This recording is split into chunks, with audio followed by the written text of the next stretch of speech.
Welcome all aboard the Platform 5 episode! What? My arse just jumped out. Jeez Louise.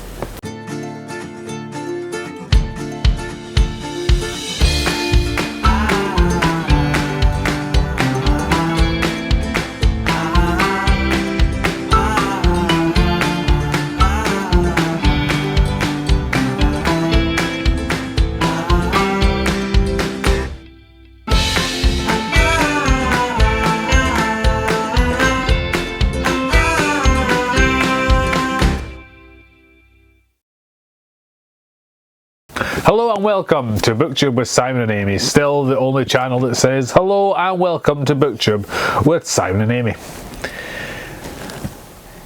Today we're discussing The People on Platform 5 by Claire Pooley. The book which is nothing to do with people who are on any platform at all, because it's actually about people who meet on the train, getting on at different stops and getting off at different stops. It is unclear which platform the title refers to, or indeed which station. It should really be called The People Who Meet on the Train having got on at different platforms and got off at different platforms later on, by Claire Pooley. Long misleading title aside, I really enjoyed this book. I thought it was an absolute banger. We meet a few different characters who all get the same train during commuter hours, and they've never really interacted or paid much attention to each other, and then there's a near-death experience that happens on the train that involve everybody, and they end up forming a wee unlikely band of friends, which was absolutely lovely. Should we talk about some of our main characters then?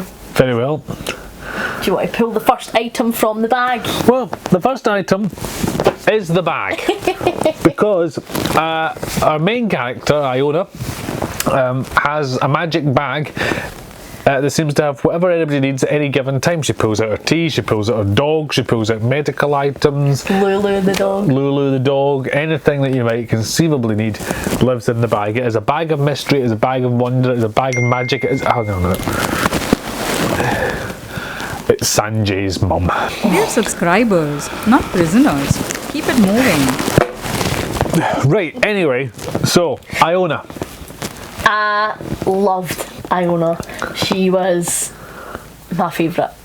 She was so funny, so witty, very cutting, honest to a fault. I just thought she was absolutely phenomenal. She reminded me so much of my Granny Betty. It was class. I thought she was fantastic as well. I loved her attitude, where she was just happy to be individual, happy to be herself, and you could love her or hate her and not bother. She has wild backstory that she just embraced. Such a diva. She reminded me in a lot of ways of Eleanor Oliphant. I thoroughly see that. I agree. If Eleanor Oliphant was a few years older, I think she could definitely be Iona. She's brilliant, and her one-liners are just absolutely phenomenal. Like, I am the type of person that laughs out loud often at books. Like, I'm like, Like, if I say I was killing myself laughing, I was, Like, that's usually what I mean. But I was like properly laughing out loud. Like, I was doing the audio for some of this, and the audio is brilliant. The narrator is absolutely phenomenal. I would highly recommend that. She just had Iona down to like an absolute T. These lines being delivered, just absolute zingers. Like, I was cackling while I was like out and about listening to it. I thought it was fantastic. Yep.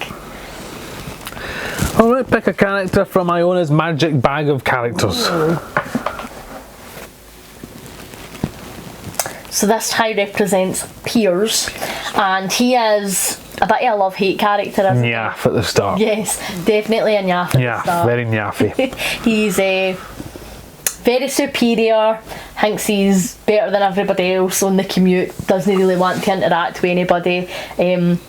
And even when he's forced to interact with them, so it's Piers that has the near-death experience, he gets a grape caught in his throat, and one of the other characters, well, a few of the other characters come to his aid, and even after they've just saved his life, he's judging them, and he's being a bit like, oh, I didn't really, want to say thanks, and I didn't really like owing people things, and It's like, mate, they've just saved your life. Just say thank you. But when you say about judging, one of the things that I thought was really cool about the book was because you see it all from each other's POV, you actually see all of the characters' impressions of all of the other characters and the assumptions that they make, and some of them you don't know if they're right or not, and others you do know. Yeah. You know, at the point that you're reading their assumption, you already know if they're correct or not about some of the things that they think.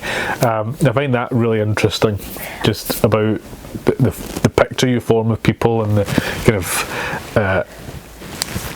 the myth that you build around people that you interact with. Yeah, I totally agree. I thought that was something that was really interesting. I enjoyed that element of it as well, and Iona's observations were hysterical.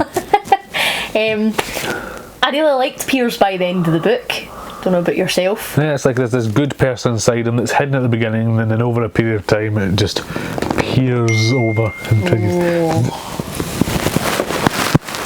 I know a good therapist if you want to deal with your awful jokes. I mean, she's got a point there, to be fair. But I think there's an interesting redemption arc with Piers that you really start to root for him. Yep, I agree, and you know, we try not to give too much spoilers away, but you know, he's living a life that he doesn't really want to be living, and he's just sort of nowhere he imagined himself, and there's a lot of stress and pressures on him in the day to day, and although I don't think he handled it particularly well, you know, he finds what it is that he wants to do in life, and he finds a real purpose in life again, so that he can like live for himself and what he wants to do and how he wants to move forward. And it was really lovely to see, and it was nice to see how everybody else in this wee group really helped him and got him to that point. But it has ruined the Gruffalo forever. If you know, you know.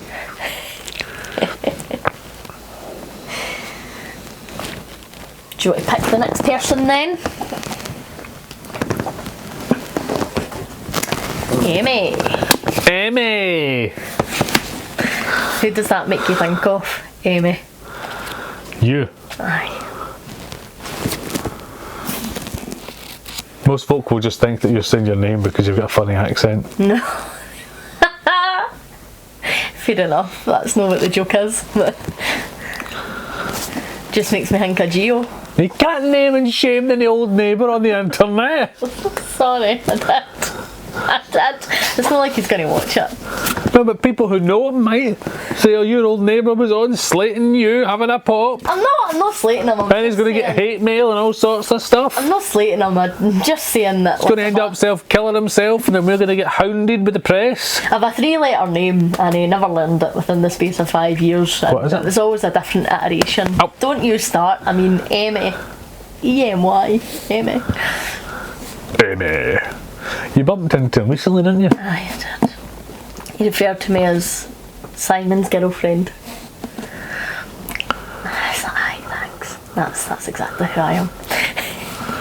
Oh, you used to be. I did. You were when he knew you. Aye, that's true. Although he was also invited to the wedding though. But, you know. Promised us a rugby ball as a wedding present. Aye, we never really understood that joke, and then we realised it wasn't a joke. Anyway, we digress. Amy likes to read books. Yes. Not the sort of people we tend to associate with. Can I understand readers myself? It's never interested me. I liked Amy as a character. She again has quite an interesting arc. She has a wee bit of a stalkery situation, and she's in a bit of a controlling relationship, and she ends up going to the band from the train for help and support after the end of that relationship. And I don't know if I give that back away as a spoiler. I didn't have any issue with Amy as a person, but I predicted her entire story from the outset. So did I, to be fair. We both said to each other, near enough at the same point in the book. Exactly, that's what we did. And he says, this is where it's going to go. So I agree. I think that Amy's purpose in the book was to be a love interest, really. And the other stuff, although I think it was handled pretty well, and like the stuff that happened in her storyline was completely believable. I don't think it was poorly written at all. I think it was fairly predictable, so that we could have a bit of a happy ending at the end of our book, which we did, and I'm glad that we did. I don't grudge that for a second. Although what that happy ending might be, you just don't know until you read it. They don't. I've not said a word. But no, I agree. Like, I think she was a character who fulfilled a purpose more so than being as fleshed out as maybe Iona or some of the other characters were.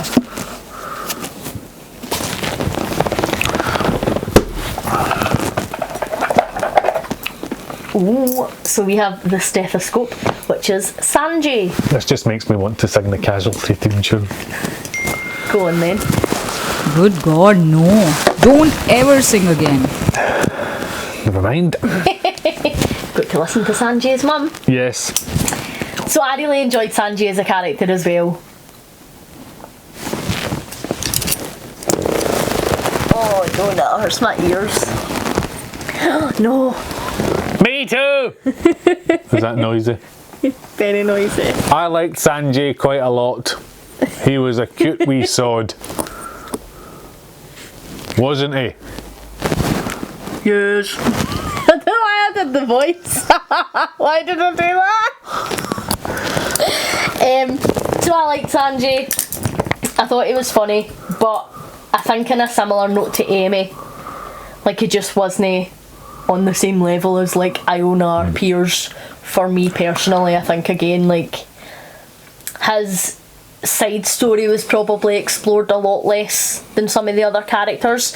You and I have both speculated about where we thought it was going. Did we? While yes, so Sanjay is a doctor, he works in the hospital and he works at the moment with cancer patients, and he's finding it pretty tough when he gets really attached to the patients and then they pass away. And we both speculated that there might be a bit more in depth to that. Did we? We did, because there was a particular patient that he was attached to, and we thought that he was going to go through like the grief of losing that patient and things like that, which never happened. But I think we got enough of Sanjay's story for him to be fleshed out and well rounded as a character. I just don't think that. A very overbearing mother who would always text in capital letters. I think I liked Sanjay's mum more than I liked Sanjay. Shh, we hear you.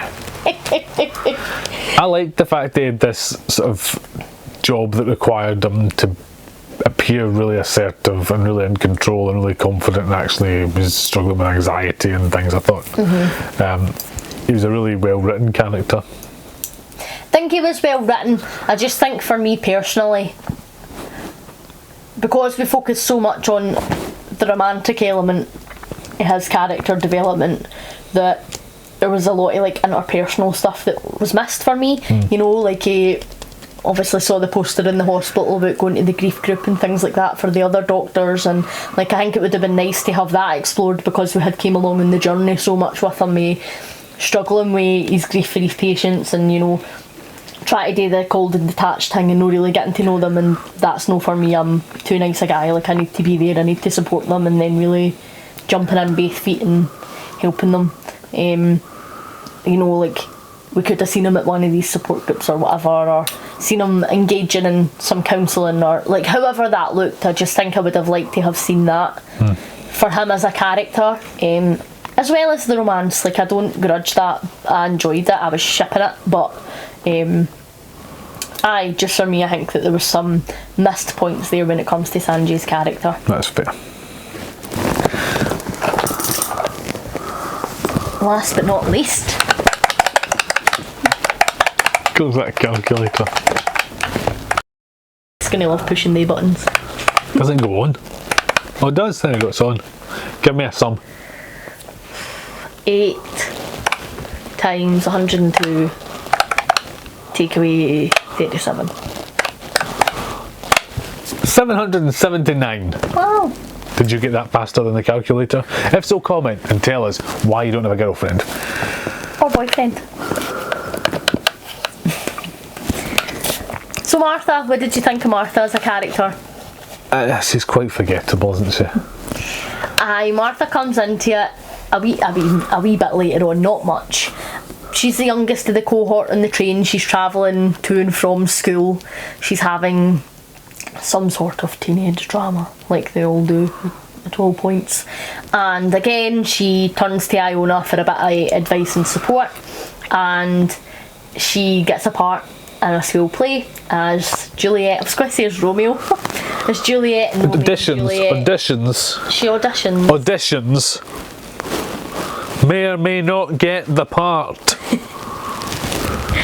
And she asks Iona to help support her with some acting lessons because she believes that Iona has acted in the past. Iona has said she has been on the stage, so she's like, oh cool, you can give me some pointers, and they form a wee bit of a bond. Well, they go through and Iona's helping her run lines for her play, and it's really nice because one of the closing chapters of the book is Martha's play, and you know the group for the train go to support her, and which she may or may not be in, obviously. It just helps reinforce this really lovely sense of camaraderie. Like, this group of people have all helped each other in loads of different ways, and they're supporting each other in different ways, and it was just really lovely. Like, different ages, different races, different professions, different backgrounds, different lifestyles, but like they've all managed to find common ground and help support and show up for each other during really difficult times in each other's lives, and I just thought it was lovely. It was wonderful. It gave me all the feels. And then obviously there's a twist involving Iona. Yes. Which you're not going to spoil. You predicted it somewhat. I did. You? Yes. Not precisely correctly, but you're in the right ballpark. Yep. I did not predict it. I was rather unsettled. That's my ADHD brain though. Sees all the patterns. I'm like a wee Inspector Clouseau. I thought that was a really well done thing. I agree. I thought that it was handled really lovely as well. So I really liked that, and I like that what happened didn't affect Iona's character. Like, she just totally took it in her stride, was like, cool, if this is how it is, this is how it is. Like, and it didn't faze her, and she just has this like romanticism about her life, like in her past, and she just makes everything sound so brilliant and beautiful, even when you're reading about some really harrowing stuff. And she just has this way, like, focusing on the good bits, and I thought she was just an amazing character, really. I feel like Iona is one of the characters that'll stick with me for a really long time, and I didn't often get that in books. Yeah. Apologies to anyone with a ring doorbell with a dog. I mean, anyone with a dog, that was stuff. Ring doorbell with a dog. Oh, good grief. Eat it slowly. Don't microwave it. You need to eat. Thank you, Sanjay's mum. Yep, very good. Very good. Right, well. Oh, smells good. Thank you, Sanjay's mum. While we deal with this, spoiler warning. We've probably used that graphic a few times now, haven't we? Yeah. So, Iona finds herself on YouTube. Funny that. Who on earth would spend their time doing that? So she spends her time on YouTube doing advice videos. Ask Iona questions and she'll help you out. We've got what we can only describe, actually, folks, as a bit of an We have got some exclusive clips of Iona's new YouTube show, as mentioned at the end of the book. Do you want to have a look? Yeah, let's do it. Let's do it. Here's the first problem.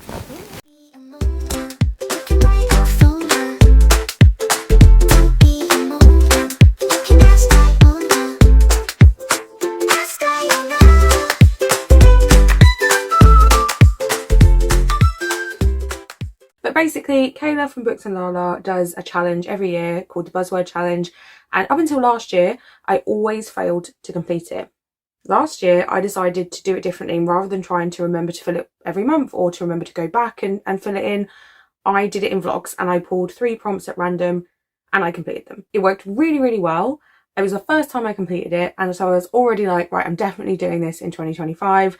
And then Kayla announced there was 2 challenges. Don't worry about failing, Gem darling. Don't follow the crowd. Fail spectacularly and be different. Why would you want to be the same as everyone else? That's so bloody boring. Just be you and fail better than anyone else has failed before. Can't you tell before they come back? That was very foolish. If you're going to be sick, do it in that disgusting bag. Sanjay's. Right, okay. Give us another problem.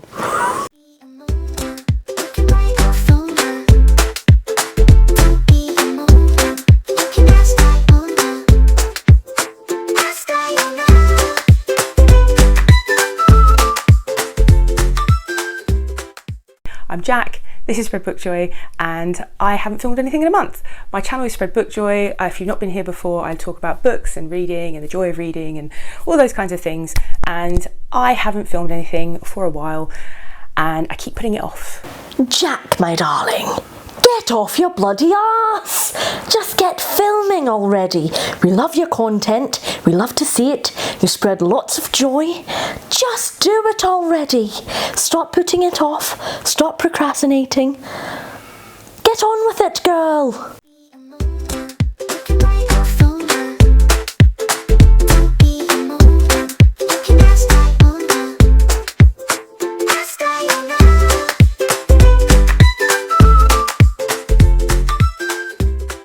Right, I'm going to start with a short story collection, which I actually read most of in April and forgot to talk about in my April wrap-up. Jennifer, no one cares about rules. You do you. Read what you want, when you want, review it when you want. These questions are from months ago and I'm just getting round to them now. No one really cares. Just review it. It's fine.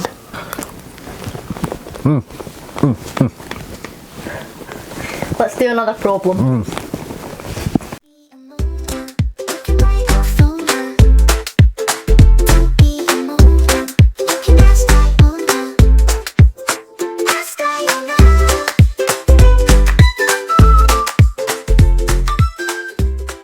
I am finally getting through The Good Witch. I'm only on episode 2.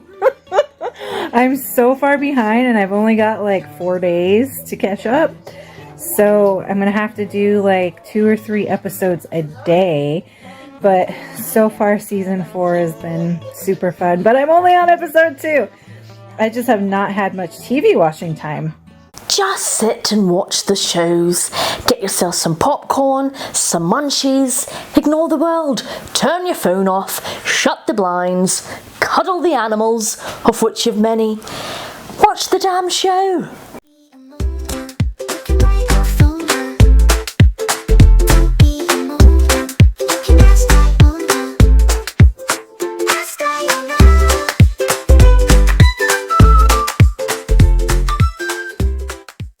Oh, look at these two. All right, come on. You're okay? Oh, what? Either they're having an... I mean, why you'd go to a Coldplay concert in the first place is beyond me, and I'm not quite sure that's a problem I can help you with. Your taste in music is absolutely appalling. But you could have just styled it out, darlings. No one would have even cared if you didn't make such a fuss, repelling away from each other like bloody bullet bits. Style it out. I've saved my life. I'm Pierce. Anyway, how many stars would you give it? 5 stars for me. I thoroughly enjoyed it as well. I'm going to give it a very strong 4 stars. Wow. Well, thanks to Sanjay's mum for dinner. Thank you for watching. Thanks Iona for the sneak peek exclusive. Do subscribe to all these booktubers who had not given us permission to use them. And see you at the next stop. Bon voyage. Choo choo. Bye. That wasn't a very good episode. You need to do better next time. I have some ideas.